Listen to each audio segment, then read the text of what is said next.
ಬೆಳಗಾವಿ ಜಿಲ್ಲೆ ಖಾನಾಪುರ ತಾಲೂಕಿನ ಕಾಡಂಚಿನಲ್ಲಿ ಸುತ್ತಮುತ್ತ ಹಳ್ಳಿ ಭಾಗದಲ್ಲಿ ಈ ಹಕ್ಕಿಪಿಕ್ಕಿ ಆದಿವಾಸಿ ಜನಾಂಗ ಅಂತ ವಾಸಿಸ್ತಾ ಇದೆ.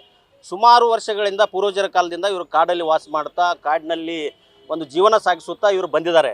ಏನು ಫಾರೆಸ್ಟ್ ಆ್ಯಕ್ಟ್ ಯಾವತ್ತಿಂದ ಬಂತು ಆ ನಂತರ ಇವರನ್ನು ಕಾಡಿನಿಂದ ಇವ್ರನ್ನ ಬೇರೆ ಕಡೆಗೆ ಸ್ಥಳಾಂತರ ಮಾಡಿದ್ದಾರೆ. ಆದರೆ ಯಾವುದೇ ರೀತಿಯಿಂದ ಮೂಲಭೂತ ಸೌಲಭ್ಯನ ಇವರಿಗೆ ಒದಗಿಸಲಿಲ್ಲ. ಖಾನಾಪುರದಲ್ಲಿ ನಮಗೆ ಗಮನಕ್ಕೆ ಬಂದಿರೋ ಪ್ರಕಾರ ಈಗ ಸುಮಾರು 150ರಿಂದ 200 ಜನ ಈ ನಮ್ಮ ಖಾನಾಪುರ ಭಾಗದಲ್ಲಿ ವಾಸ ಮಾಡ್ತಾ ಇದ್ದಾರೆ. ಆದರೆ ಇವ್ರಿಗೆ ಯಾರಿಗೂ ಕೂಡ ಜಾತಿ ಪ್ರಮಾಣ ಪತ್ರ ಇಲ್ಲ, ಇರ್ಲಿಕ್ಕೆ ಮನೆ ಇಲ್ಲ, ಮಕ್ಕಳಿಗೆ ಶಿಕ್ಷಣ ಇಲ್ಲ, ಮೂಲಭೂತ ಸೌಲಭ್ಯದಿಂದ ವಂಚಿತದರ. ತಮ್ಮ ಸಮೀಕ್ಷೆಯಲ್ಲಿ ಹೆಸ್ಕಾಂ ಇಲಾಖೆಯಿಂದ UID ನಂಬರ್ ಕ್ರಿಯೇಟ್ ಮಾಡಿ ಯಾರಿಗೆ ವಿದ್ಯುತ್ ಸಂಪರ್ಕ ಇದೆ ಆ ಕುಟುಂಬಕ್ಕೆ ಸರ್ವೇದಲ್ಲಿ ತಾವು ತಗೋತಾ ಇದ್ದೀರಾ.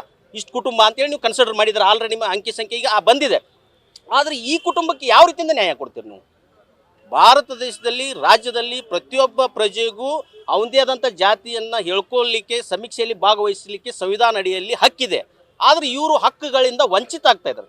ಅದಕ್ಕೆ ಮಾನ್ಯ ಸಿದ್ದರಾಮಯ್ಯ ಸಾಹೇಬರಿಗೆ ನಾವು ವಿನಂತಿ ಮಾಡ್ತಾ ಇದ್ದೀವಿ, ಮಾನ್ಯ ಜಿಲ್ಲಾಧಿಕಾರಿಗಳಿಗೆ ವಿನಂತಿ ಮಾಡ್ತಾ ಇದ್ದೀವಿ ಮಾಧ್ಯಮ ಮುಖಾಂತರ, ದಯವಿಟ್ಟು ಈ ಕುಟುಂಬಗಳನ್ನು ಸಮೀಕ್ಷೆಗೆ ಒಳಪಡಿಸಿ ಅನ್ನುವಂಥದ್ದು ಇವತ್ತಿನ ಮುಖ್ಯ ಬೇಡಿಕೆ ಆಗೈತಿ, ಒತ್ತಾಯ ಆಗೈತಿ. ಮಾನ್ಯ ಕರ್ನಾಟಕದ ಮುಖ್ಯಮಂತ್ರಿಗಳಿಗೆ ವಿನಂತಿ, ದಯವಿಟ್ಟು ಸಂಘಟನೆಯಿಂದ ವಿನಂತಿ ಮಾಡ್ತಾ ಇದ್ದೀವಿ, ಇವ್ರನ್ನೂ ಕೂಡ ಸಮೀಕ್ಷೆಗೆ ಒಳಪಡಿಸಿ ಇವ್ರನ್ನೂ ಕೂಡ ಜಾತಿಯಲ್ಲಿ ತೆಗೊಳ್ಳಿ.